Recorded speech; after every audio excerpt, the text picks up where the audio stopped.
Pinalaya sa sariling pamamahay sa mismong araw ng anibersaryo habang nagdiriwang ang asawa niya at ang kabit nito sa loob.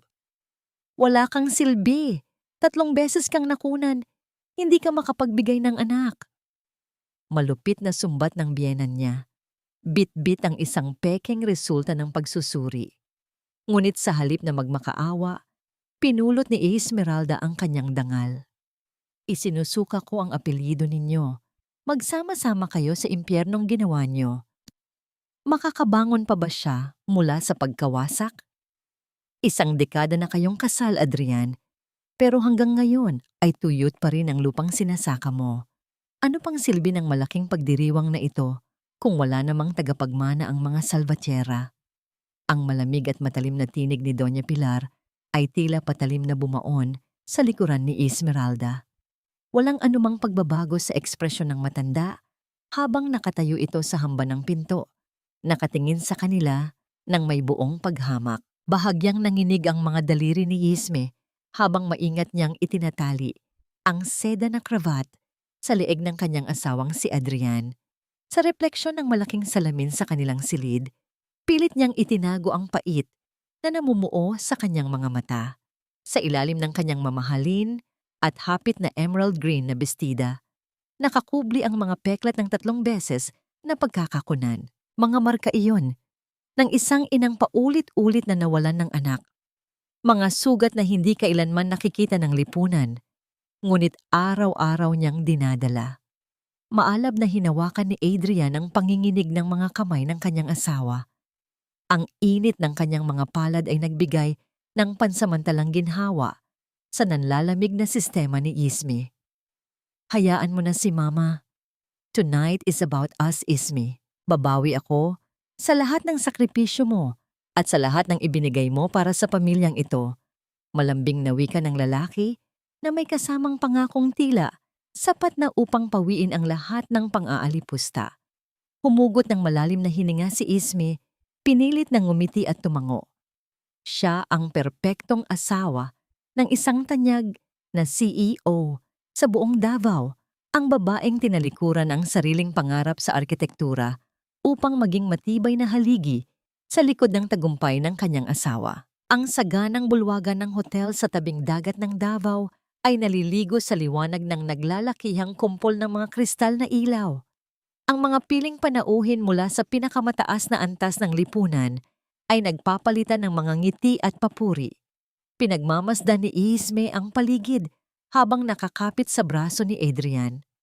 Bawat pagbati ng mga kasosyo sa negosyo ay naglalaman ng paghanga sa kanyang kagandahan at katatagan. Subalit ang artipisyal na kagalakan ng gabing iyon ay mabilis na naputol nang bumukas ang mabibigat na pinto ng bulwagan. Ang malamig na hangin mula sa labas ay sumalpok sa mga bisita, kasabay ng pagpasok ng isang babaeng nakasuot ng simpleng damit, hawak ng mahigpit ang kamay ng isang batang lalaki na humigit kumulang 8 taong gulang. Tumigil ang pag-ikot ng mundo ni Isme. Ang babae ay humakbang patungo sa gitna. Walang bakas ng pag-aalinlangan sa kabila ng mapanuring tingin ng daan-daang bisita. I'm sorry to ruin the party, pero karapatan ng anak ko na makilala ang tatay niya. Si Adrian. Ang mga salitang yon ay tila lason na mabilis kumalat sa buong bulwagan. Walang sino man ang gumalaw. Walang sino man ang nagsalita. Ang tanging nararamdaman ni Isme ay ang biglaang pagbara ng kanyang lalamunan. Tila may yelong bumalot sa kanyang buong pagkatao. Ang baso ng alak na hawak niya ay hindi nahulog, ngunit mahigpit ang pagkakakapit ng kanyang mga daliri rito hanggang sa mamuti ang kanyang mga buko. Tumingin siya kay Adrian, naghihintay ng galit, ng pagtanggi, ng anumang salita na magpapatunay na ang babaeng ito ay isang baliw na naninira lamang ng kanilang pamilya. Ngunit nang makita niya ang pagkapako ng asawa sa kinatatayuan nito, ang kawalan ng kakayahang magsalita, gumuho ang huling haligi ng kanyang pag-asa. Kusang gumapang ang kabilang kamay ni Isme patungo sa kanyang patag na puson. Sa pagtititig niya sa inosenteng mukha ng batang lalaki, isang matinding kirot ang sumaksak sa kanyang dibdib. Habang ang lipunan ay nakatingin sa isang malaking iskandalo, ang tanging nakikita ni Esmeralda ay ang buhay na kailanman ay hindi niya naibigay sa kanyang asawa. 8 taong gulang ang bata. Ibig sabihin, nung mga panahong nagluluksa siya sa kanyang unang pagkakakunan, nung mga gabing umiiyak siya ng tahimik at nagmamakaawa sa Diyos na bigyan sila ng supling, nakabuo na pala ng sariling pamilya si Adrian sa ibang babae. Ang bawat pag-asang iningatan niya, ang bawat panalangin at sakripisyo ay naging abo sa mismong harapan niya. Ang sakit ng pagtataksil ay humalo sa kirot ng kanyang pagkabigo bilang isang ina. Unti-unting pinapatay ang kanyang kaluluwa nang walang ibinubugang salita. Sa gitna ng nakabibinging katahimikan ng bulwagan, may isang kakaibang detalye ang nakatawag sa pansin ng nanlalabong paningin ni Isme. Ang batang nagngangalang Mateo ay hindi man lang nakatingin sa direksyon ni Adrian na sinasabing ama nito. Sa halip, ang maliliit nitong mata ay nanlalaki at nanginginig na nakapako sa iisang tao sa silid, kay Doña Pilar. Isang sulyap na puno ng matinding takot at panginginig na tila ba nakakita ng isang nakapangingilabot na halimaw ang musmos. Subalit, bago pa man lubusang mapag-isipan ni Isme ang kahulugan ng takot na yon sa mga mata ng bata, muling nabaling ang atensyon ng lahat sa sentro ng bulwagan. Bumuka ang mga labi ni Adrian, namumutla ang kanyang mukha, pawisan at tila naguguluhan. Pilit na humahanap ng mga salitang maaaring magsalba sa kanyang asawa mula sa matinding kahihiyan. Humakbang siya pasulong upang itaboy ang babae. Ngunit bago pa man siya makapagsalita, kalmadong humakbang si Doña Pilar patungo sa liwanag ng mga ilaw. Walang bakas ng pagkagulat sa mukha ng matanda. Sa halip ay may isang pamilyar at mapagmataas na ngiti ang sumilay sa mga labi nito. Mula sa kanyang mamahaling bag, marahan niyang hinugot ang isang nakatuping puting papel na may matingkad na pulang tatak. Itinaas niya ito upang makita ng lahat, ngunit ang kanyang mapang-uyam na mga mata ay nakatitig ng tuwid sa nangihinang pagkatao ni Esmeralda. Ito ang DNA test. Huwag mo nang itanggi, Adrian. Malamig ngunit umaaling-awngaw na deklarasyon ni Doña Pilar sa buong bulwagan. Dugo mo ang batang ito at karapatan ng pamilya Salvatierra na tanggapin ang sarili nitong tagapagmana. Sa sandaling iyon, ang mundo ni Isme ay tuluyang nawasak. Ang mapuputing papel at ang matingkad na pulang mantsa ng tatak ay tumimo sa kanyang isipan na parang dugong dumanak mula sa kanyang sariling puso. Habang pilit na pinipigilan ng kanyang mga binti ang pagbagsak ng kanyang katawan sa malamig na sahig ng hotel, isang mapait na tanong ang inukit ng tadhana sa kanyang duguan at wasak na diwa. Paano mo lalabanan ang isang kataksilan kung ang mismong pamilyang pinag-alayan mo ng iyong buong buhay ang siyang nagbaon ng patalim sa iyong likuran? Nabalot ng nakasasamang bigat ang malawak na sala ng mansyon ng mga Salvatierra matapos palayasin ang huling bisita. Ang mga nagniningning na dekorasyon ng anibersaryo ay tila naging mga matatalim na tinik na sumusugat sa paningin ni Esmeralda. Nakaupo si Doña Pilar sa paborito nitong silya, nagpupunas ng mga pekeng luha gamit ang isang mamahaling panyo habang nagpapanggap na biktima ng sitwasyon. Ayon sa matanda, ang ginawa nitong paglalantad sa kahihiyan ay isang marangal na sakripisyo para lamang maisalba ang kinabukasan at mapanatili ang dalisay na linya ng kanilang angkan. Tahimik na nakatayo si Adrian sa gitna ng silid. Pilit na ipinagtatanggol ang kanyang sarili. Pilit na ipinapaliwanag na wala siyang anumang naaalala tungkol kay Celestina at lalong wala siyang kaalaman sa pag-iral ng batang si Mateo. Ngunit ang kanyang mga paliwanag ay mabilis na pinutol ng matalim na sumbat ng kanyang ina. Ako ang nagpalaki sa iyo, Adrian. Wala kang utang na loob. Mariing akusa ni Doña Pilar, ginagamit ang pinakamatibay nitong sandata upang igapos ang kalooban ng kanyang anak. Isinumbat ng matanda ang mga araw na nagtitiis ito sa gutom. Ang mga pagkakataong nagbenta ito ng sariling dugo. Mabayaran lamang ang matataas na matrikula ng anak at ang lahat ng pangarap na isinantabi nito upang makarating si Adrian sa rurok ng tagumpay. Ang mga salitang iyon ay tila naging mabibigat na kadena na unti-unting sumakal sa pagkatao ni Adrian. Bawat pagbanggit sa utang na loob ay tila pumapalo sa kanyang gulugod hanggang sa tuluyan siyang napayuko. Nawalan ng lakas ang lalaking kinatatakutan sa mundo ng negosyo. Ang kanyang pananahimik sa harap ng pang-aabuso ng ina ay isang patunay na nananatili siyang bilanggo ng kanyang nakaraan. Habang pinagmamasdan ni Yismi ang pagyuko ng kanyang asawa, naramdaman niya ang tuluyang pagkadurog ng kanyang puso. 10 taon ng pag-ibig, pag-aalaga, at walang katapusang pagpaparaya ang ibinigay niya sa lalaking ito. Ngunit sa isang iglap, ang lahat ng iyon ay naglaho ng walang laban. Ang tahimik na pagsuko ni Adrian ay mas masakit pa kaysa sa isang pisikal na pananakit. Bago pa man makahinga ng maayos si Isme, ibinaling ni Doña Pilar ang nanlilisik nitong paningin sa kanya. Kung tunay mo siyang mahal, tatanggapin mo ang anak niya bilang bahagi ng pamilyang ito. Malamig na utos ng matanda na may kasamang pandidiri. O baka naman ang pera lang namin ang habol mo, kaya ka nagtitiyaga kahit alam ng buong mundo na baog ka? Ang mga salitang yon ay tumarak sa pinakamalalim na sugat ng pagkatao ni Isme. Hindi siya sumigaw, wala siyang ibinugang sumpa o panunumbat sa mga taong nasa kanyang harapan. Ang pinakamatinding sakit ay hindi laging naipapahayag sa pamamagitan ng pagwawala. Minsan ito ay matatagpuan sa isang ganap at nakabibinging katahimikan. Nilamon ng namumuong luha ang kanyang mga mata, ngunit pinilit niyang huwag itong pumatak. Tinalikuran niya ang kanyang asawa at biyenan at dahan-dahang humakbang paakyat sa hagdan. Ang bawat paghakbang ay tila pag-akyat sa sarili niyang kalbaryo. Pagdating sa kanilang silid, kumuha lamang siya ng isang maliit na bag. Wala siyang isinama sa mga mamahaling alahas o magagarbong damit na ibinigay ni Adrian. 3 pares lamang ng mga luma at paborito niyang damit bago pa man siya naging isang salbatiera.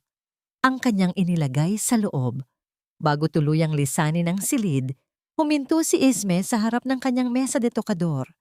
Nanginginig ang kanyang mga daliri nang marahan niyang hinubad ang diamanteng singsing na naging simbolo ng kanyang mga panata. Maingat niya itong ipinatong sa ibabaw ng isang kupas na larawan ng ultrasound, ang kaisa-isang natirang alaala ng kanyang nawalang anghel 10 taon na ang nakararaan. Iyon ang huling pamamaalam sa mga pangarap na kailanman ay hindi na matutupad sa loob ng tahanang iyon.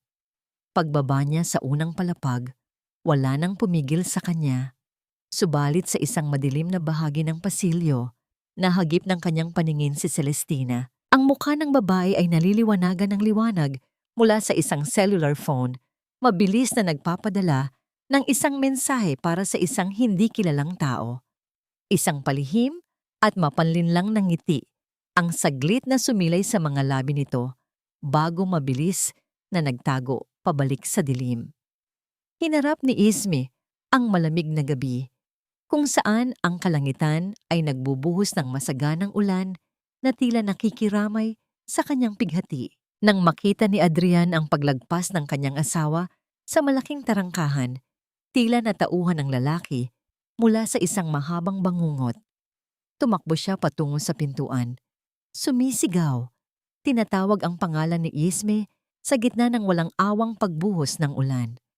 Ngunit bago pa man niya maihakbang ang kanyang mga paa, palabas upang habulin ang tanging babaeng minahal niya, isang matalim at nakagigimbal na pag-iyak ng musmos na si Mateo ang umalingaw-ngaw mula sa itaas ng mansyon.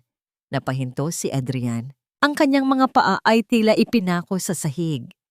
Sa pagitan ng babaeng nagbigay ng kulay sa kanyang buhay at ng batang pinaniniwala ang kadugo niya, pinili niyang manatili sa loob ng gintong hawla.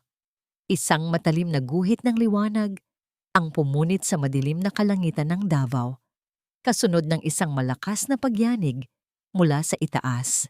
na tila nagbabadya ng mas matinding unos. Sa halip na ang pamilyar at mahinang ugong ng air conditioner ang gumising kay Esmeralda, ang mainit na sikat ng araw na tumatagos sa mga biyak ng lumang kapis na bintana ang humaplos sa kanyang mukha. Ang ingay ng syudad at ang marangyang katahimikan ng mansyon ay napalitan ng sabay-sabay na pagtilaok ng mga manok sa kapitbahay at ang tunog ng nagpipritong isda mula sa kusina sa ibaba. Iminulat ni Isme ang kanyang mga mata at bumungad sa kanya ang kisaming gawa sa sawali na may ilang bahid na ng kalumaan. Nasa turil siya, sa lumang bahay na kinalakihan niya, malayo sa gintong hawla ng mga salbatyera. Dahan-dahan siyang bumangon mula sa kawayang papag. Masakit ang kanyang likod dahil hindi ito ang malambot na kutsyon na nakasanayan niya sa nakalipas na 10 taon. Ngunit sa kakaibang dahilan, mas magaan ang kanyang pakiramdam. Ang bigat sa kanyang dibdib, bagamat naroon pa rin, ay tila nabawasan ng ilang libra dahil sa wakas, hindi na niya kailangang magpanggap na perpekto. Samantala, sa kabilang dako ng Davao, sa loob ng malawak at air-conditioned na master bedroom ng mga salbatyera, nagising si Adrian na kapakapa ang kabilang parte ng kama. Ang kanyang kamay ay dumapo lamang sa malamig at unat na kubrekama. Walang mainit na katawan, walang amoy ng vanilla na losyon ni Aisme, at walang mahinahong boses na bumabati sa kanya ng magandang umaga. Napabangon siya at tinitigan ang espasyong yon. Ang dating malalim na uka sa una ni Isme ay wala na. Tila ba hindi kailanman siya umiral sa silid na yon. Ang katahimikan ng mansyon ay hindi mapayapa. Ito ay nakabibingi at puno ng multo ng kanyang pagsisisi. Bumaba si Adrian sa hapagkainan, umaasang kahit paano ay maibabalik ang normalidad. Ngunit ang nadatnan niya ay isang eksenang lalong nagpasakit sa kanyang ulo. Nakaupo si Celestina sa pwesto kung saan dating umuupo si Isme. Magulo ang buhok nito, nakasuot ng seda na roba na halatang hindi sa kanya at walang modong sumisigaw sa mga kasambahay. Yaya, ang tabang naman ng kape nyo. Wala bang bacon? Sabi ko, gusto ko ng imported na bacon. Reklamo ni Celestina habang padabog na ibinababa ang tinidor. Sa kabilang dulo ng mahabang mesa, nakaupo si Doña Pilar. Higpit-higpit ang hawak sa kanyang tasa ng tsa. Ang mga mata ng matanda ay nanlilisik habang pinagmamasdan ang asal ng babaeng ipinalit niya sa kanyang manugang. Kung si Isme ay kumikilos ng may grasya at kahinhinan, si Celestina ay tila isang bagyong sumisira sa katahimikan ng umaga. Napansin ni Adrian ang munting si Mateo na nakaupo sa pinakadulong bahagi ng mesa, malayo sa lahat. Ang bata ay nakayuko, hindi ginagalaw ang pagkain, at pasulyap-sulyap sa kanyang ina na abala sa pagkalikot ng cellphone habang ngumunguya ng maingay. Sa turil, sinimulan ni Isme ang kanyang umaga sa paglilinis ng maalikabok na kwarto na dating silid-aralan niya noong kolehiyo. Sa ilalim ng isang tumpok ng mga lumang magasin, nahagip ng kanyang paningin ang isang kahong yari sa kahoy. Nang buksan niya ito, sumalubong sa kanya ang amoy ng lumang papel at pinatuyong pintura. Ito ang kanyang lumang set ng watercolor at mga sketchpad noong siya ay estudyante pa lamang ng arkitektura. Dahan-dahan niyang hinaplos ang magaspang na papel. Napapikit siya at humugot ng malalim na hininga.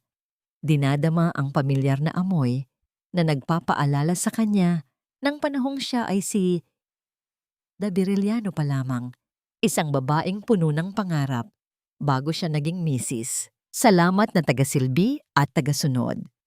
Sa unang pagkakataon matapos ang gabing iyon, sumilay ang isang mapait, ngunit totoo, at payapang nangiti sa kanyang mga labi. Bumalik ang eksena sa mansyon. Ang tensyon sa pagitan ni Doña Pilar at Celestina ay umabot sa sukdulan ng magtanghali.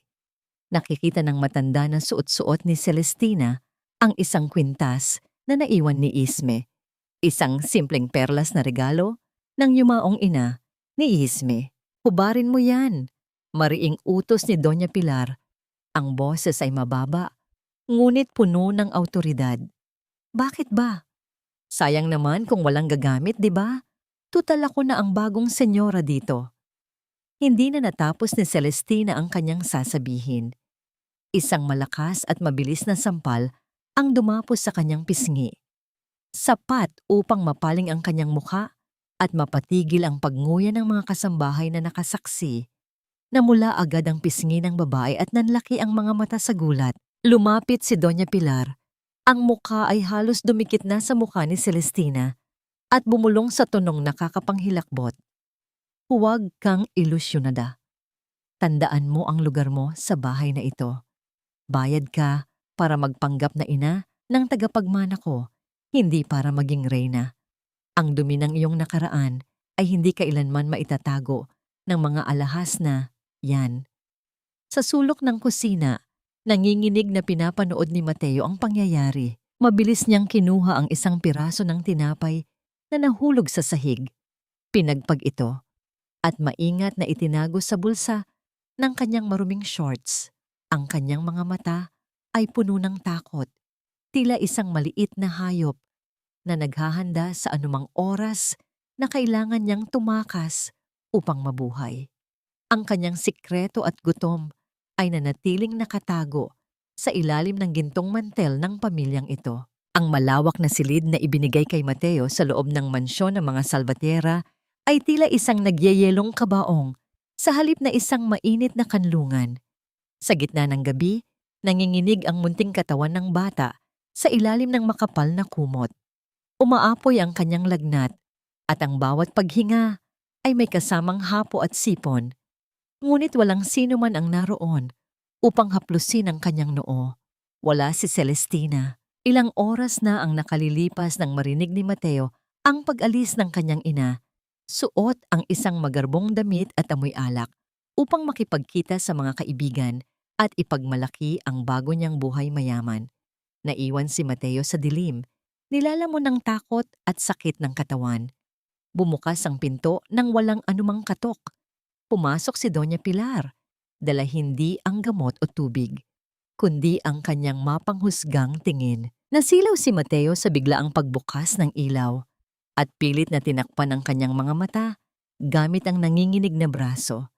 Nakita ng matanda ang pagsusuka ng bata sa mamahaling carpet at kaagad na kumunot ang noo nito sa pandidiri.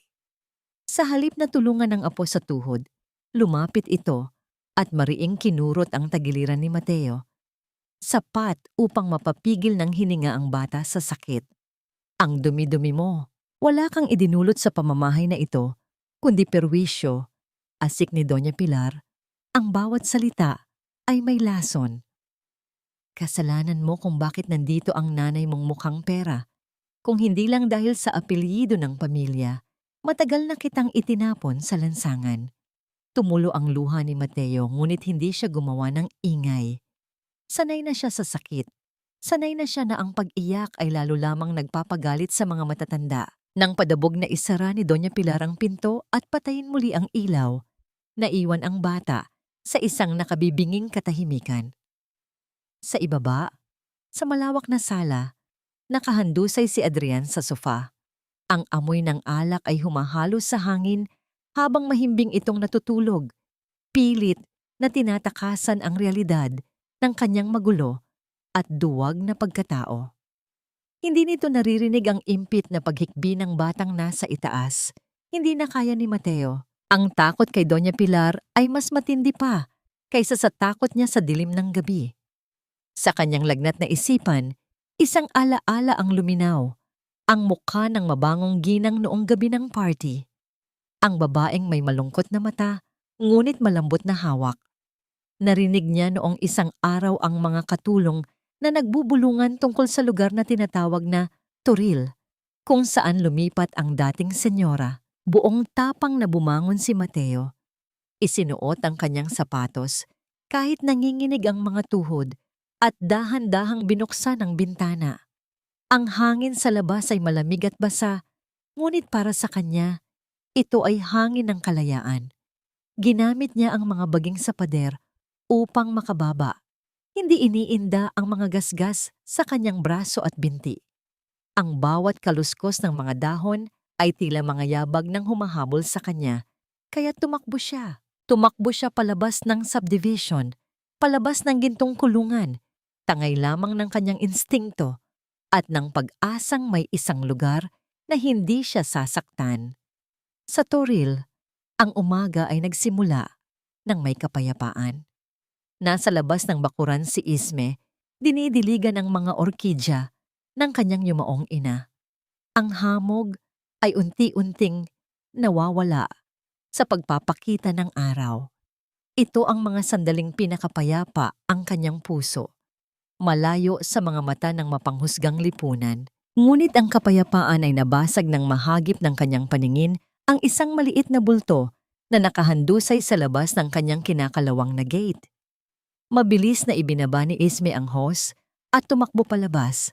Nang makalapit siya at iniharap ang mukha ng bata, napasinghap siya at napatakip ng bibig. Si Mateo. Ang batang sumira sa kanyang kasal, ang batang simbolo ng kataksilan ng kanyang asawa. Ang damit nito ay basang-basa ng pawis at hamog, punit-punit, at ang balat ay nag-iinit sa tindi ng lagnat. Dahan-dahang iminulat ni Mateo ang kanyang mga mata. Nang makita niya si Isme, isang munting ngiti ang sumilay sa kanyang namumutlang labi. Iniangat niya ang kanyang kamay na puno ng putik at mahigpit na kumapit sa laylayan ng duster ni Isme na tila ba iyon ang tanging bagay na nag-uugnay sa kanya sa buhay. Tulong po. Ang paos at halos hindi marinig na bulong ng bata. Ayoko na po roon. Masakit. Bago pa man makapag-isip si Isme ng rason o galit na naig ang dikta ng kanyang puso. Binuhat niya ang bata.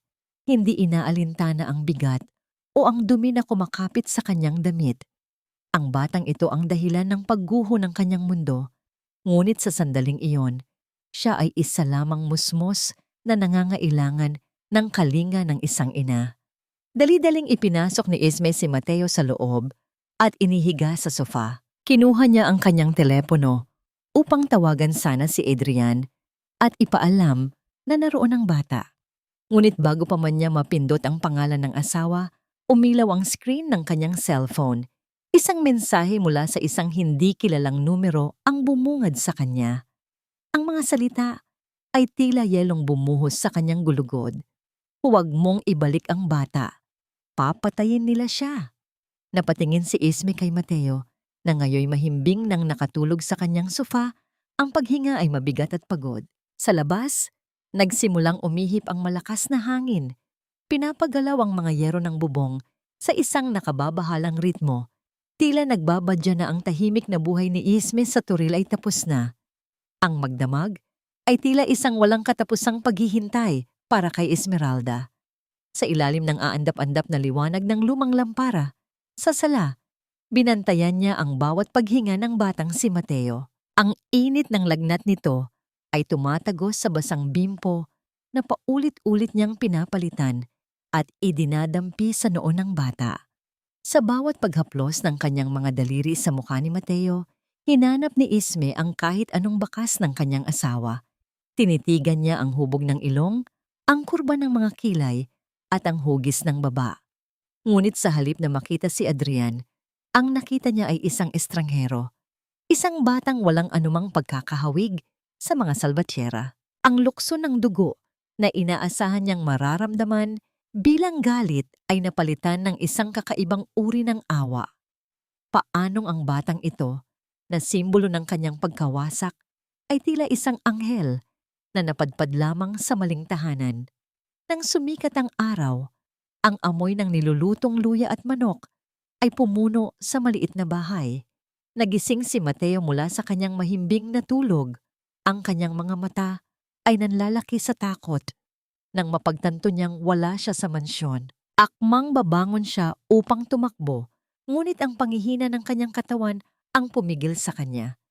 Lumapit si Isme, dala ang isang mangkok ng mainit na arroz caldo. Kain ka muna. Malambing na wika ni Isme, ang kanyang boses ay walang bahid ng galit na kinatatakutan ng bata. Mainit pa yan, Hipan mo muna. Dahan-dahang kinuha ni Mateo ang kutsara. Ang bawat subo ay tila gamot na humaplos sa kanyang sikmura na matagal nang sanay sa gutom at takot. Nang maramdaman ng bata ang init ng pagkain at ang masuyong tingin ni Isme, hindi niya napigilan ang pagtulo ng kanyang mga luha. Umiyak siya ng walang tunog. Ang mga luha ay pumapatak sa kanyang pagkain.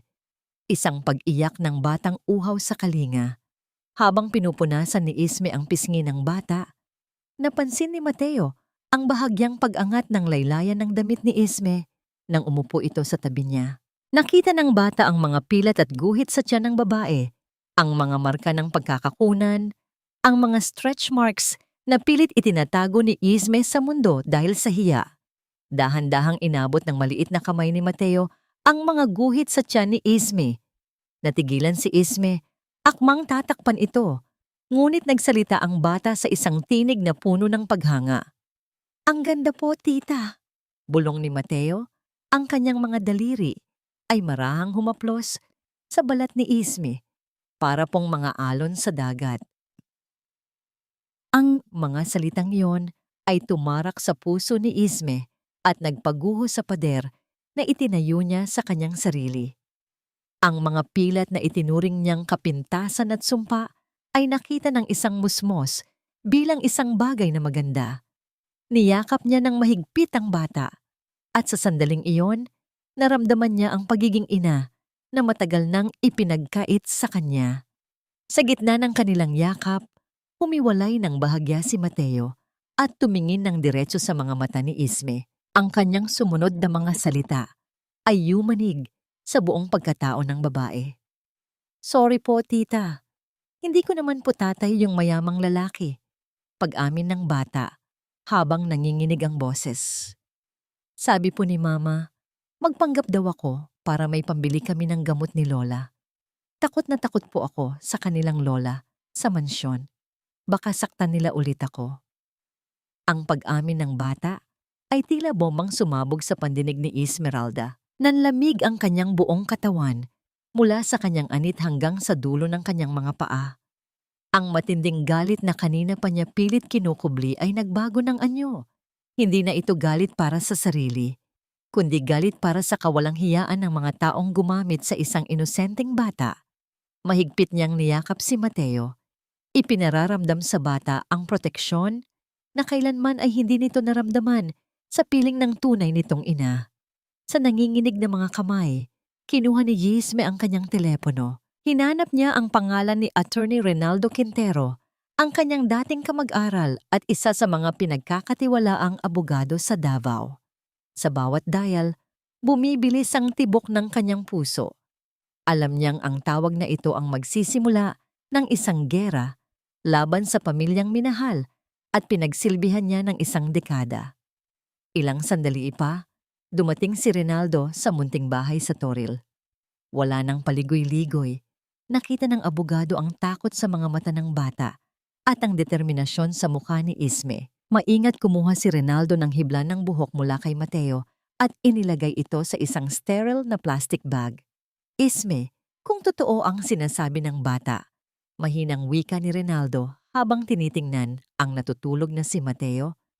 "Hindi lang ito simpleng kaso ng annulment. Ito ay panloloko at pang-aabuso sa bata. Sisiguraduhin kong lalabas ang katotohanan sa lalong madaling panahon." Samantala, sa mansyon ng mga Salvatierra, ang katahimikan ay napalitan ng kaguluhan. Natuklasan ni Celestina na wala na ang bata sa silid nito. Ang kanyang hiyaw ay umalingaw sa buong kabahayan, na gumising sa natutulog na si Adrian at nagpataas ng presyo ng dugo ni Doña Pilar. Nagkakagulo ang mga kasambahay, naghahanap sa bawat sulok ng hardin at garahe. Ngunit si Doña Pilar ay nakaupo lamang sa sofa, namumutla at nanginginig ang mga labi. Hindi siya nag-aalala para sa kaligtasan ng bata. Nag-aalala siya para sa kanyang sarili. Kung makita ng ibang tao si Mateo at magsalita ang bata, guguho ang imperyong itinayo niya sa ibabaw ng mga kasinungalingan. Ang kanyang pekeng DNA test ay mababaliwala at ang kahihiyan ng pamilya Salvatierra ay magiging laman ng mga balita. Si Adrian naman ay tila nasisiraan ng bait. Hinalughog niya ang buong subdivision lulan ng kanyang sasakyan, ngunit bigo siyang makita ang bata. Sa gitna ng kanyang desperasyon, naalala niya ang isang lugar. Ang lugar kung saan laging tumatakbo si Isme kapag gusto nitong mapag-isa. Ang lumang bahay sa Turil, isang kislap ng pag-asa at takot ang sumibol sa kanyang dibdib. Kung nandoon ang bata, paano niya haharapin ang asawang kanyang winasak? Bumalik ang eksena sa Turil. Gabi na naman at bumuhos ang malakas na ulan. Nakaupo si Isisme sa tabi ng bintana, binabantayan ang mahimbing na tulog ni Mateo. Ang payapang tunog ng ulan sa bubong na yero ay biglang nabasag ng isang marahas at sunod-sunod na pagkalampag sa kanilang tarangkahan. Dumagundong ang yero ng gate na tila ba may gustong gibain ito. Napabalikwas si Isme at napatingin sa pinto. Ang puso niya ay kumabog ng mabilis, kasabay ng bawat hampas sa labas. "Isme, buksan mo to!" Ang pamilyar na boses ni Adrian, paos at puno ng desperasyon, ay tumagos sa ingay ng ulan. "Isme, parang awa mo na. Alam kong nandyan siya. Ibalik mo sa akin ang anak ko." Napahawak si Isme sa kanyang dibdib. Ang lalaking minahal niya, ang lalaking nagtakwil sa kanya, ay nasa labas ngayon at nagmamakaawa para sa isang batang hindi naman nito kadugo. Tiningnan niya si Mateo na bahagyang gumalaw dahil sa ingay. Tumigas ang ekspresyon ng mukha ni Isme. Hindi niya hahayaang makuha muli ng mga lobo ang korderong ito. Tumayo siya, hindi upang buksan ang pinto, kundi upang harapin ang bagyo na handa niyang sagupain. Halos mayanig ang buong bakuran sa bawat mariing hampas ng kamao sa kinakalawang na tarangkahan. Ang tunog ng bakal na tumatama na sa bakal ay sumasabay sa walang humpay na buhos ng ulan na lumilikha ng isang nakabibinging orkestra ng desperasyon. Sa loob ng munting bahay, humugot ng malalim na hininga si Esmeralda. Isinuot niya ang isang lumang niniting na cardigan upang labanan ang ginaw ng gabi, ngunit masigit niyang kailangan ito bilang proteksyon laban sa lalaking nasa labas. Tiningnan niya muna ang natutulog na si Mateo. Sinigurong mahimbing ito at hindi naririnig ang kaguluhan bago niya dahan-dahang tinahak ang landas patungo sa gate. Bawat hakbang niya sa maputik na daanan ay mabigat, ngunit puno ng determinasyon. Hindi na siya ang Isme na tumatakbo palayo. Siya na ngayon ang Isme na handang manindigan. Nang pihitin niya ang susi at buksan ang gate ng bahagya, bumungad sa kanya ang basang-basa at humihingal na si Adrian. Ang dating kagalang-galang na CEO ay mukhang pulubi sa ilalim ng ulan. Gulo ang buhok, lukot ang damit, at ang mga mata ay puno ng takot at pagmamakaawa. Akmang itutulak ni Adrian ang pinto upang pumasok, ngunit hinarangan siya ni Isme ng kanyang sariling katawan. Ang lamig ng tingin ng kanyang asawa ay mas matalim pa kaysa sa hangin ng bagyo, dahilan upang mapatigil si Adrian sa kanyang kinatatayuan. "Isme, please." Garalgal na pakiusap ni Adrian. Ang boses ay halos nilulunod ng ulan. "Alam kong nandyan siya. Ibalik mo ang anak ko. Hindi mo alam ang ginagawa mo." Hindi natinag si Isme.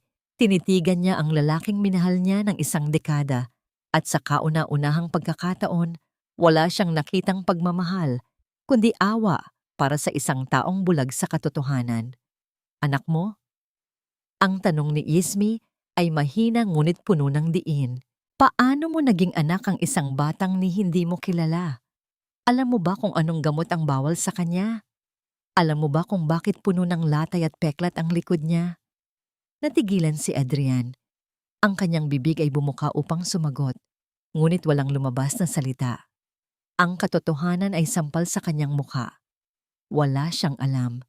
Ang tanging alam niya ay ang idinikta ng kanyang ina at ang papel na ipinakita sa kanya. Ang pagka-estatwa ni Adrian ay kumpirmasyon para kay Isme na tama ang kanyang hinala. Nakita mo ba ang takot sa mga mata niya noong gabing iyon, Adrian? Pagpapatuloy ni Isme, ang kanyang boses ay nanginginig, hindi dahil sa takot kundi sa pinipigilang galit. Mas pipiliin pa ng batang yon na tumakbo sa ulan at magkasakit kaysa manatili sa impyernong mansyon ninyo. Kung pipilitin mong kunin siya ngayon, tatawag ako ng pulis. Ipapatawag ko ang DSWD at ipapakita ko sa buong Davao kung paano niyo pinabayaan at inabuso ang isang inosenteng bata. Napaatras si Adrian. Ang banta ni Isme ay hindi hungkag. Nakikita niya sa tindig ng asawa ang isang pader na hindi niya kayang tibagin. Sa ilalim ng ilaw ng poste, ang cardigan ni Isme ay tila baluti ng isang mandirigma. Napagtanto ni Adrian na nawala na sa kanya ang karapatang mag-utos. Habang nakatitig siya sa asawa, napansin niya ang isang hibla ng buhok ng bata na nakakapit sa lana ng damit ni Isme. Isang mabilis na ideya ang pumasok sa kanyang isipan, isang huling pag-asa upang malaman ang totoo. Dahan-dahang lumapit si Adrian, tila susuko na. Aalis ako, bulong niya. Pero hindi ibig sabihin nito ay sumusuko na ako sa pamilya ko. Sa isang mabilis na galaw na hindi halos napansin ni Isme dahil sa dilim, pinitik ni Adrian ang hibla ng buhok ni Mateo mula sa balikat ng asawa at mahigpit itong ikinuyom sa kanyang palad. Tumalikod siya at sumakay sa kanyang sasakyan. Iniwan si Isme na nakatayo sa gitna ng ulan, isang matatag na bantay ng batang kanyang kinukupop. Ang biyahe pabalik sa mansyon ay puno ng katahimikan sa loob ng sasakyan, ngunit ang isipan ni Adrian ay nagwawala. Ang mga salita ni Isme tungkol sa mga peklat ng bata ay paulit-ulit na umuukit sa kanyang konsensya. Kung anak nga niya ito, bakit hindi niya naramdaman ang lukso ng dugo? At kung hindi, bakit ginagawa ito ng kanyang ina? Pagdating sa bahay, hindi na siya nag-abalang magpalit ng basang damit. Dumiretso siya sa opisina ng kanyang ina sa ground floor. Sarado ang pinto at nakalock ang mga drawer gaya ng nakasanayan. Ngunit sa gabing ito, wala nang halaga ang mga kandado para kay Adrian. Kumuha siya ng isang mabigat na pambukas ng sulat mula sa mesa sa sala at pwersahang inilapat ito sa siwang ng lasi ng mesa ni Doña Pilar. Ang tunog ng kahoy na unti-unting nabibiyak at bumibigay sa puwersa ay umalingaw-ngaw sa tahimik na silid. Sa bawat pagdiin niya, parang tinatanggalan din niya ng maskara ang babaeng nagpalaki sa kanya. Bumukas ang drawer at tumambad sa kanya ang mga nakatagong ledger at mga lumang resibo na matagal nang ibinaon sa limot. Ang kanyang mga kamay na nanginginig pa rin sa lamig at galit ay dahan-dahang dumampot sa isang asul na folder na may pangalang pamilyar na pamilyar sa kanya. Ngunit hindi dapat naroon. Ang amoy ng luma at inaamag na papel ang sumalubong kay Adrian nang puwersahan niyang buksan ang huling drawer sa opisina ng kanyang ina. Sa ilalim ng liwanag ng kanyang flashlight, ang mga alikabok ay sumasayaw sa hangin na tila mga multo ng nakaraan na naghihintay na mabunyag. Nanginginig ang kanyang mga kamay habang iniisa-isa ang mga pahina ng isang asul na ledger na matagal nang itinago ni Doña Pilar. Ang bawat pahina ay naglalaman ng mga numero at petsa, ngunit isang pangalan ang paulit-ulit na nakasulat doon na nagpatigil sa pagtibok ng puso ni Adrian. Celestina Abarquez, monthly stipend. Ang mga petsa ay nagsimula pa noong nakaraang taon. Matagal na panahon bago pa man ang gabing sumira sa kanyang pamilya. Hindi ito kawanggawa. Ito ay bayad para sa isang palabas. Ang bawat sentimong nakatala doon ay katumbas ng bawat luhang pumatak mula sa mga mata ni Esmeralda. Samamantala, sa payapang umaga sa Toril, isang ibang uri ng katotohanan ang dumating sa pintuan ni Isme. Dumating si Attorney Rinaldo, dala ang isang selyadong sobre. Walang kibo si Isme habang pinapanood ang pagbubukas nito, ngunit ang kanyang mga daliri ay mahigpit na nakakuyom sa laylayan ng kanyang damit. Nang ilabas ni Rinaldo ang resulta, isang mabigat na buntong hininga ang pinakawalan ng abogado. 0% Isme, mariing wika ni Rinaldo habang iniaabot ang papel. Negatibo. Hindi kadugo ni Adrian ang bata. Walang kahit anong relasyon. Napaupo si Isme sa silya. Sa halip na matuwa, isang matinding galit ang sumiklab sa kanyang dibdib. Kung hindi anak ni Adrian si Mateo, ibig sabihin ay walang kataksilang naganap. Ngunit ang sakit ay naroon pa rin dahil hinayaan ni Adrian na urakan ang kanyang pagkatao ng isang kasinungalingan na hindi man lang nito nagawang imbestigahan. Ang batang si Mateo na naglalaro ng mga bato sa labas ay biktima rin ng isang malupit na laro. Sa kabilang dako ng lungsod, mabilis na pinaharurot ni Adrian ang kanyang sasakyan patungo sa lumang ospital sa gilid ng Davao kung saan nakatala ang kapanganakan ni Mateo. Ang kanyang isipan ay naglalakbay pabalik sa isang maulan na gabi. 9 na taon na ang nakararaan. Naalala niya ang isang babaeng buntis na duguan at tumatakbo mula sa mga humahabol na tambay. Naalala niya kung paano niya ito isinakay sa kotse, dinala sa emergency room, binayaran ng bill, at umalis nang hindi na naghintay ng pasasalamat. Iyon lang ang kanyang ginawa. Isang akto ng kabutihan. Ngunit ang kabutihang yun ay ginamit ng kanyang sariling ina upang gumawa ng sandata laban sa kanya. Nang makuha niya ang kopya ng lumang hospital admission form mula sa archives, nakita niya ang kanyang pirma sa ibaba ng salitang guardian/sponsor, hindi father. Ang katotohanan ito ay tila asido na tumunaw sa kanyang sikmura. Bumalik si Adrian sa mansyon ng may dalang bagyo sa kanyang dibdib. Naabutan niya si Doña Pilar na nakaupo sa sala, kalmadong humihigop ng tsaa habang nagbabasa ng magazine, tila walang anumang unos na nagaganap. Ang katahimikan ng bahay ay biglang nabasag ng marahas na bumukas ang pintuan. Hindi sumigaw si Adrian. Ang kanyang galit ay malamig at tahimik, mas nakakatakot kaysa sa anumang sigaw. Lumapit siya sa mesa at inilapag ang tumpok ng mga ebidensya. Ang ledger, ang tunay na resulta ng DNA test na galing kay Rinaldo, at ang lumang resibo ng ospital. Tapos na ang palabas, ma. Mahinang wika ni Adrian, ngunit ang bawat salita ay may diin. Ibinaba ni Doña Pilar ang kanyang tasa. Tiningnan niya ang mga papel at bahagyang tumaas ang kilay, walang bahid ng pagsisisi. Ginawa ko ang kailangan para sa pamilyang ito. Kung hindi ka ba naman lampa at naghahanap ng babaeng kayang magbuntis, hindi ko na sana kailangang umupa ng iba. Ang tunog ng nababasag na porselana ang pumunit sa hangin nang ihagis ni Adrian ang tea set sa pader. Ang mga piraso nito ay nagkalat sa sahig tulad ng pagkakawatak-watak ng kanilang pamilya. Sinira mo ang buhay ko. Ang boses ni Adrian ay garalgal, puno ng sakit ng isang anak na niloko ng sariling ina.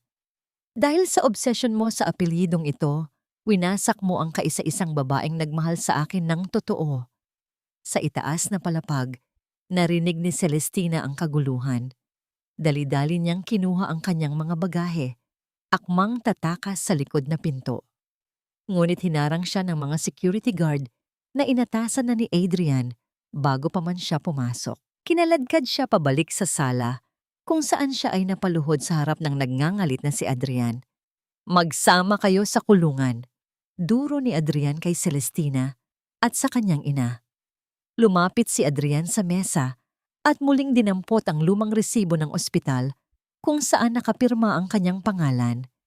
Ang tinta ay kupas na, ngunit malinaw pa rin. Pumatak ang kanyang luha sa papel, humahalo sa tinta. Ito ang patunay ng kanyang pagiging mabuting tao noon na ngayon ay naging instrumento ng kanyang pagdurusa. Sinira ko ang asawa ko dahil sa isang kasinungalingan. Bulong niya sa sarili. Ang bigat ng pagsisisi ay halos dumurog sa kanyang tuhod. Ngunit si Doña Pilar ay hindi pa tapos. Tumayo ito, inayos ang gusot sa kanyang damit, at tinitigan ng anak nang may halong awa at pangungutya. Umiyak ka dyan hanggat gusto mo, Adrian. Pero huli na ang lahat. Malamig na tura ng matanda. Binuksan nito ang kanyang bag at inilabas ang isang dokumentong may pirma na ni G. Esmeralda. Kahit na hindi mo anak ang batang iyon, hindi na babalik ang asawa mo. Dahil kaninang umaga, ipinadala na ng abogado niya ito. Inihagis ni Doña Pilar ang dokumento sa dibdib ni Adrian Dahan-dahan itong dumausdos pababa sa sahig. Ang mga salitang petition for annulment ay tila mga letrang nagliliyab sa paningin ni Adrian. Ang pirma ni Isme ay naroon, maayos, desidido, at walang bakas ng pag-aalinlangan. Ito ang huling pako sa kabaong ng kanilang pagsasama. Nanigas si Adrian habang nakatitig sa dokumentong nakakalat sa sahig. Ang pirma ni Esmeralda, ang pirma na dating nagbigay sa kanya ng karapatan na maging asawa nito, ay siya na ngayong sumusugat sa kanyang kaluluwa. Ngunit sa halip na malugmok sa sakit, isang kakaibang apoy ang nagliyab sa loob niya. Ang apoy na ito ay hindi nagalit, kundi determinasyon. Dahan-dahan niyang dinampot ang papel. Maingat itong tinupi at marahang pinunit sa 2 piraso. Pagkatapos ay sa 4, hanggang sa maging mga maliliit na konfeti na lamang ang natira, na nagkalat sa sahig tulad ng abo ng nasunog nilang pagsasama. Tumingala si Adrian, at ang mga matang tumitig kay Doña Pilar ay hindi na mga mata ng isang anak na sunod-sunuran. Ito na ang mga mata ng isang CEO, malamig, kalkulado, at walang awa. Pinatay mo na ang anak mo kanina pa, Ma. Mahinang wika ni Adrian. Ang kaharap mo ngayon ay si Adrian Salvatierra, ang may-ari ng pinakamalaking share sa kumpanyang ito. Kinuha niya ang kanyang telepono at nagsimulang mag-dial. Ang kanyang boses, na kanina'y nanginginig, ay naging matatag at puno ng awtoridad. Tinawagan niya ang hepe ng accounting, ang board of directors, at ang kanilang pamilyar na abogado. Ang bawat utos niya ay tila patalim na, unti-unting pumuputol sa kapangyarihan ni Doña Pilar.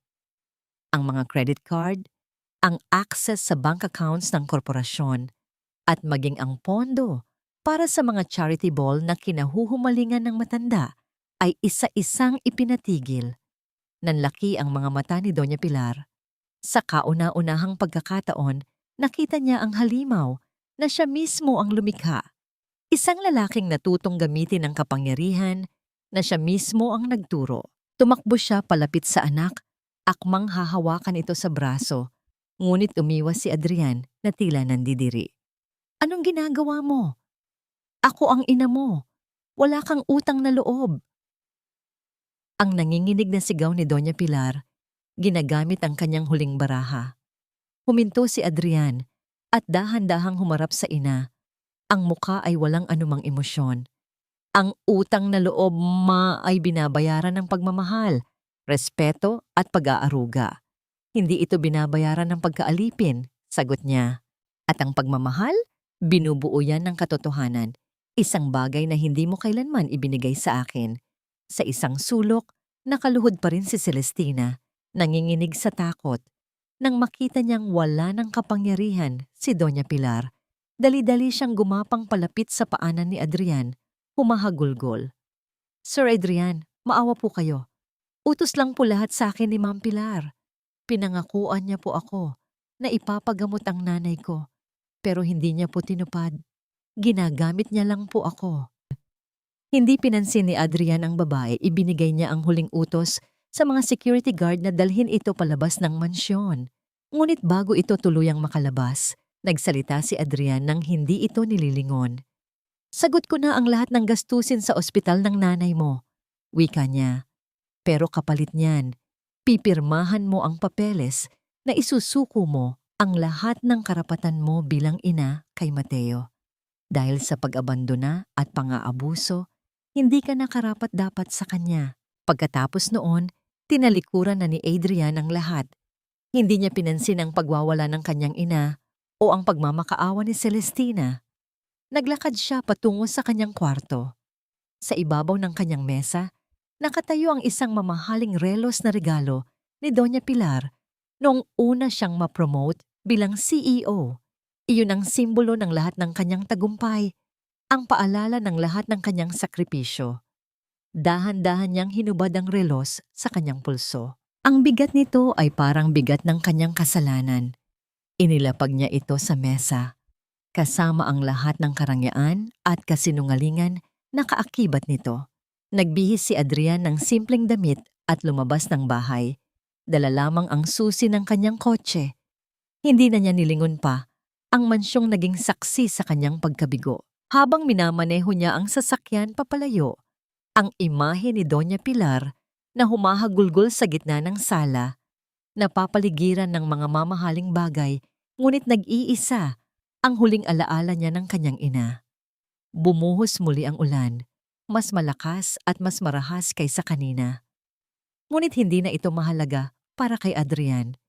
Tinahak niya ang daan patungo sa iisang lugar na alam niyang makapagbibigay sa kanya ng kapatawaran o ng panghabambuhay na kaparusahan.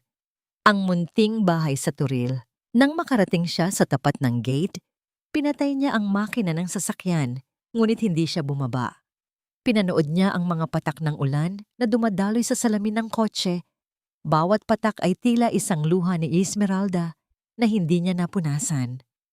Ang galit at determinasyon na kanina'y nag-aalab sa kanyang dibdib ay napalitan ng isang napakalalim na lungkot at takot. Paano kung huli na talaga ang lahat? Paano kung ang pagputol niya sa tanikala ay pagputol na rin sa huling sinulid na nag-uugnay sa kanya kay Esme? Binuksan niya ang pinto ng sasakyan at humakbang palabas sa gitna ng bagyo. Hindi niya inalintana ang lamig o ang basang damit.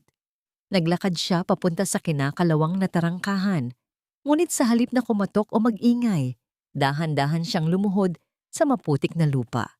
Ipinatong niya ang kanyang noo sa malamig na bakal ng gate at doon, sa gitna ng unos, sa ilalim ng madilim na langit, ang makapangyarihang si Adrian Salvatierra ay umiyak nang walang tunog.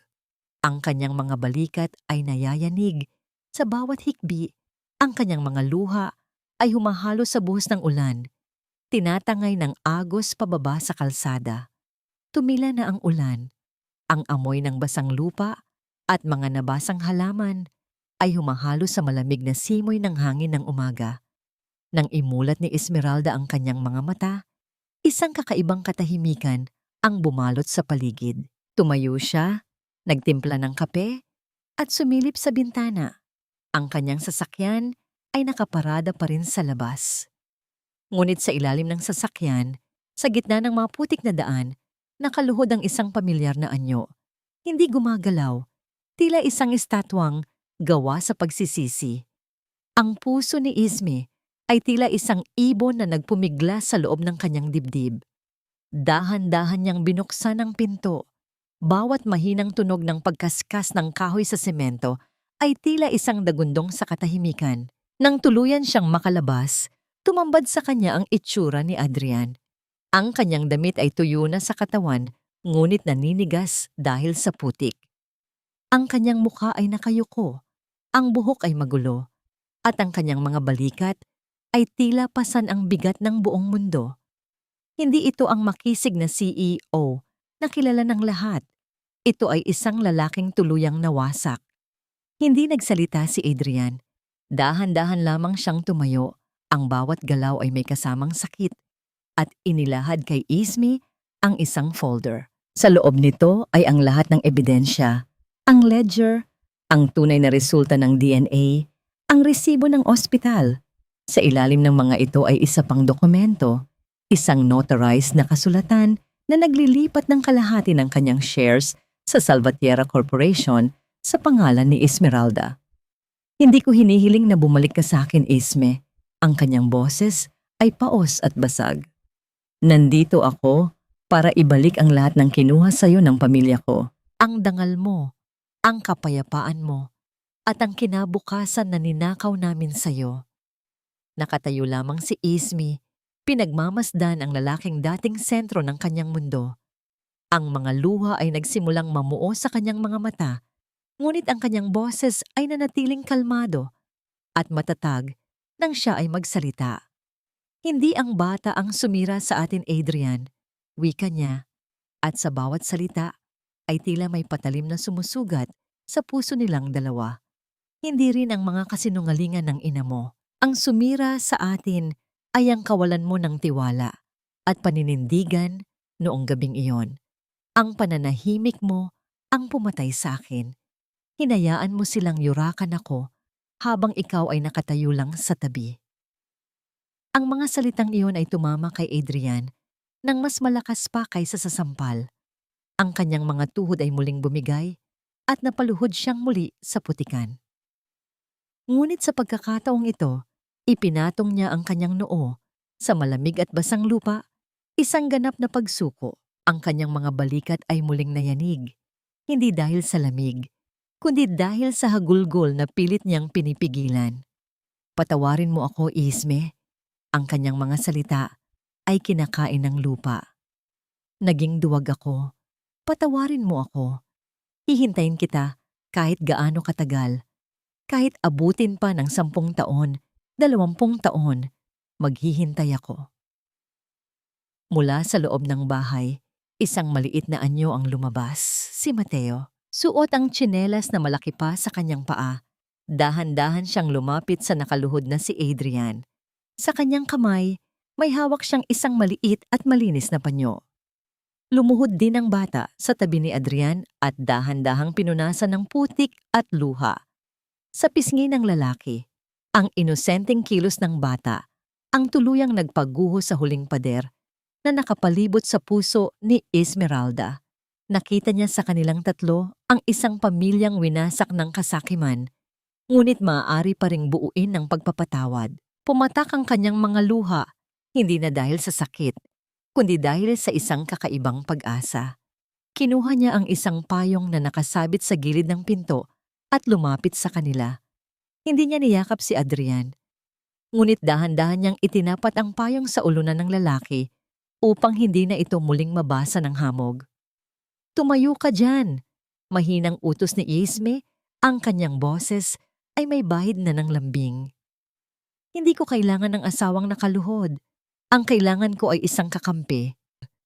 Dahan-dahang itinaas ni Adrian ang kanyang muka. Ang kanyang mga mata, na kanina'y puno ng kawalan ng pag-asa, ay ngayoy nagniningning na tila isang taong nakakita ng bukang liwayway matapos ang isang napakahabang gabi. Hinawakan niya ang laylayan ng damit ni Isme na tila isang taong nalulunod na kumakapit sa kanyang salbabida. Ang mga daliri ni Isme ay nanginginig habang dahan-dahan niyang iniaangat ang kanyang kamay. Akmang hahaplusin ang basang buhok ng lalaking muling bumubuo sa kanyang puso. 11 buwan ang lumipas, isang luma at segunda manong van ang pumarada sa tapat ng isang bagong pinturang gusali sa puso ng pinakamahirap na komunidad sa Davao. Ang nakakapasong sikat ng araw sa Davao ay hindi naaalintana ng malakas at masayang tawanan ng mga bata. Sa harap ng isang gusaling kulay mint green, kung saan dating nakatayo ang isang abandonadong bodega, ay may isang karatulang gawa sa kahoy na may nakaukit na mga salita. Bahay Pag-asa ni Esmeralda. Hindi ito isang marangyang foundation na naglalayo ng publisidad, kundi isang tunay na kanlungan, isang maliit na bahay ampunan at sentro para sa mga kababaihang biktima ng pang-aabuso. Itinayo mula sa pinagbentahan ng lahat ng shares ni Adrian sa Salvatierra Corporation. Suot ang simpleng puting t-shirt at maong. Abala si Esmeralda sa pagtuturo sa isang grupo ng mga bata kung paano magpinta ng mga bulaklak. Ang kanyang mga kamay, na dati sanay sa paghawak ng mga mamahaling kubyertos, ay ngayoy puno ng mga bahid ng pintura. Ang kanyang ngiti ay hindi na pilit o formal. Ito ay malawak, totoo, at umaabot hanggang sa kanyang mga mata. Lumapit mula sa kanyang likuran si Adrian, dala ang isang pitzel ng malamig na juice. Ibinaba niya ito sa mesa at pagkatapos ay marahang yumakap sa bewang ng kanyang asawa. Ipinatong ang kanyang baba sa balikat nito. Ang bawat kilos niya ay puno ng pag-iingat at pagsamba. Idinampi niya ang isang magaan na halik sa gilid ng noo ni Isme, isang halik na nagsasabi ng lahat ng pasasalamat at pagmamahal na hindi niya kayang isatinig. Ganap na. Sila ay nagpatawad na ng lubusan at sa wakas ay natagpuan ang kapayapaan, hindi sa yaman, kundi sa piling ng isa't isa. Mula sa di kalayuan, sa isang malawak at malamig na mansyon sa kabilang panig ng lungsod, nakaupo si Doña Pilar sa isang silyang nakaharap sa bintana. Ang kanyang mga mata ay blangko, nakatitig sa kawalan. Ang dati niyang talas ng isip ay unti-unting kinain ng sakit ng pagkalimot. Yakap-yakap niya ang isang manikang gawa sa basahan. Paulit-ulit na ibinubulong ang pangalan ni Adrian, ngunit ang tanging sumasagot sa kanya ay ang aling-awngaw ng sarili niyang boses sa loob ng malaking bahay. Biglang may isang maliit na katawan ang yumakap ng mahigpit sa mga binti ni Yesme dahilan upang mapalingon ito. "Mama, tingnan mo po ang drawing ko. Ikaw po yan. Tapos si Papa. Tapos ako." Masayang sigaw ni Mateo na ngayoy 9 gulang na. Itinaas niya ang isang papel kung saan nakaguhit ang 3 figura na magkakahawak kamay sa ilalim ng isang bahaghari. Sa pader sa likod nila, sa loob ng maliit na opisina ng ampunan, nakasabit sa isang simpleng kwadro ang isang dokumento, ang legal adoption papers ni Mateo, pirmado at selyado, na may nakasulat na pangalan, Mateo Biriliano Salvatierra. Kinuha ni Isme ang papel at lumuhod upang maging kapantay ng bata. Hinaplos niya ang buhok nito at tiningnan ang obra maestra. "Ang ganda-ganda naman, anak," wika niya. Ang salitang anak ay lumabas mula sa kanyang mga labi ng buong buo at walang anumang pag-aalinlangan. Tumingala si Mateo kay Adrian na ngayoy nakaluhod na rin sa tabi nila. Niyakap ng lalaki ang kanyang mag-ina. Ang kanyang muka ay nakasubsob sa buhok ni Isme, nilalasap ang bango ng pamilyang muntik nang mawala sa kanya. Habang pinagmamasdan ni Esmeralda ang paglubog ng araw sa likod ng mga bubong ng komunidad, isang malalim na pagkatanto ang bumalot sa kanyang puso. Ang pangalan niya na nangangahulugang Esmeralda o Emerald ay isang berdeng hiyas. Ngunit ngayon niya lamang naintindihan ang tunay nitong kahulugan. Hindi ito tungkol sa karangyaan o perpeksyon. Ang tunay na hiyas ay nabubuo sa ilalim ng matinding presyon at init. Ito ay nasusugatan, nagkakaroon ng mga biyak, ngunit iyon mismo ang nagbibigay dito ng kakaibang kinang at halaga. Ang kanyang pamilya ay hindi isang perpektong diamante, ito ay isang esmeralda. May mga lamat ng nakaraan, ngunit kumikinang ng mas maningning dahil sa tapang na maghilom. Ang pamilya ay hindi nasusukat sa perpektong dugo o walang bahid na nakaraan. Naisip ni Yesme habang mahigpit na hinahawakan ng mga kamay ng kanyang mag-ama. Nasusukat ito sa tapang na magpatawad at sa pag-ibig na pinipiling manatili kahit madilim ang gabi.